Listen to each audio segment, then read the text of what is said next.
ہوں گے تو ہمارے اصولوں کے مطابق رہیں گے، ورنہ اسرائیل اور ایران ایک چیز سے، ترکی اور اسرائیل ایک چیز سے،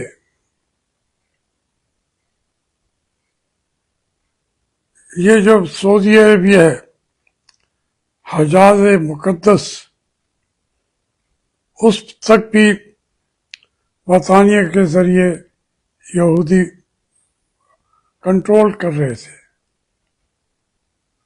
اسلام نے تو ان کو ہمیشہ اجازت دی ہے، مدینہ کے اندر بھی ان کے ساتھ معاہدے کر کے رہے، ان کو تحفظ فراہم کیا، مگر وہ جہاں بھی یہودی ہوتے ہیں وہ وہاں کے غدار ہوتے ہیں، اور اس قوم کے جو مخالف ہوتے ہیں ان کے ساتھ وہ معاہدے کر کے رہتے ہیں۔ اور یہ تو ان کی پوری تاریخ ہے، مسلمان لوگوں کے ساتھ شروع سے۔ یہ سلطنت عثمانیہ جب تھی، انہوں نے یہودیوں کو استنبول میں، قسطنطنیہ میں سارا کاروبار ان کے پاس ہوتا تھا۔ ہسپانیہ میں، جس کو اسپین کہتے ہیں آج کل، وہاں مسلمان 850 سال حاکم رہے ہیں، لیکن ان کا بھی جو غرناطہ ہے یا جتنے ان کے بڑے شہر تھے، سارا کاروبار یہودیوں کا وہ ان کو ہی ترجیح دیتے تھے۔ تو یہ مرحلہ تو گزر گیا۔ اب یہودیوں نے، چونکہ امریکہ ایک ایسا ملک بن گیا تھا، تو پھر وہ پلاننگ کر کے وہ گئے اور عیسائی حکومتوں میں امریکہ کے اندر سب سے بڑے کاروباری یہودی یہ پلاننگ کرتے ہیں ہمیشہ، اور پہنچ جاتے ہیں۔ لیکن ہٹلر نے کیوں نکالا ان کو؟ وہیں کھاتے تھے، وہیں رہتے تھے، جرمنی کا حصہ تھے، اسی کے خلاف بیٹھ کے سازشیں کرتے تھے۔ تو یہ جو یہودی حضرات ہیں، وہ اپنے مذہب پہ بھی ان کو ناز ہے۔ تو یہ بیک گراؤنڈ ہے آج کی جو جنگ ہے، اس کے اندر جو ہمارے پاسداران انقلاب ہیں، پورا ایران وہ کھڑا ہو گیا، اور آج اور کل کے جو واقعات ہو رہے ہیں وہاں پہ دیکھ کے آنکھیں کھل جاتی ہیں۔ ہمارے اسحاق ڈار صاحب بڑے پھدک کے تقریریں کر رہے تھے، ان کو میں یہ کہا، ان کو یہ کہا، ان کو یہ۔ بھائی آپ کہاں نہیں پھنسے ہوئے؟ سعودی عرب کے ساتھ آپ کا ڈیفنس پیکٹ ہو گیا، چائنا کو آپ نے فائدے بھی اٹھائے، ابھی تک کوئی یہاں پہ انویسٹمنٹ پاکستان میں کرنے کو تیار نہیں ہے، صرف چائنا والے انویسٹمنٹ لانا چاہتے ہیں۔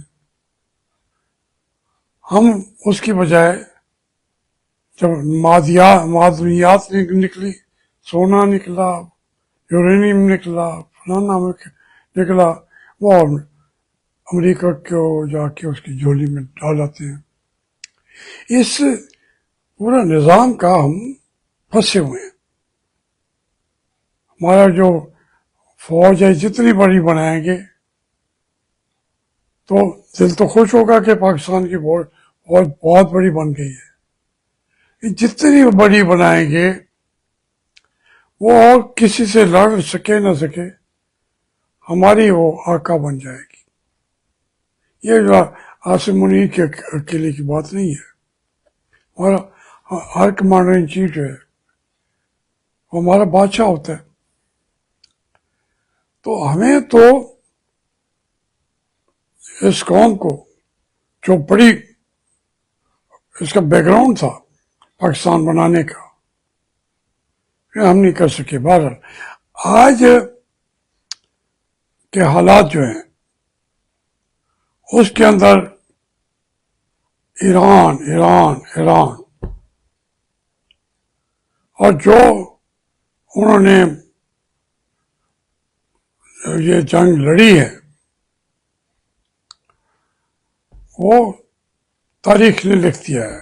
کون سے ڈرون ہیں، چھوٹے ہیں، پیسے اتنے ہیں، میزائل کے لانے ہیں، یہ وہ چھوڑ دیں آپ ان باتوں کو. جس جذبے کے ساتھ وہ لڑے ہیں اب امریکہ بھاگ رہا ہے، وہ جہاز نکال رہا ہے، شپس نکال رہا ہے، دور ہوتا جا رہا ہے اور کہتے ہیں جی وہ جو ایک انتہائی بیوقوف جو ہے وہ جو بالکل پاگل ہے ڈونلڈ ٹرمپ، وہ کہتا ہے کہ جی امریکہ ہم سے بات کرنا چاہتا ہے، ایران ہم سے بات کرنا چاہتا ہے مگر اب وہ وقت چلا گیا.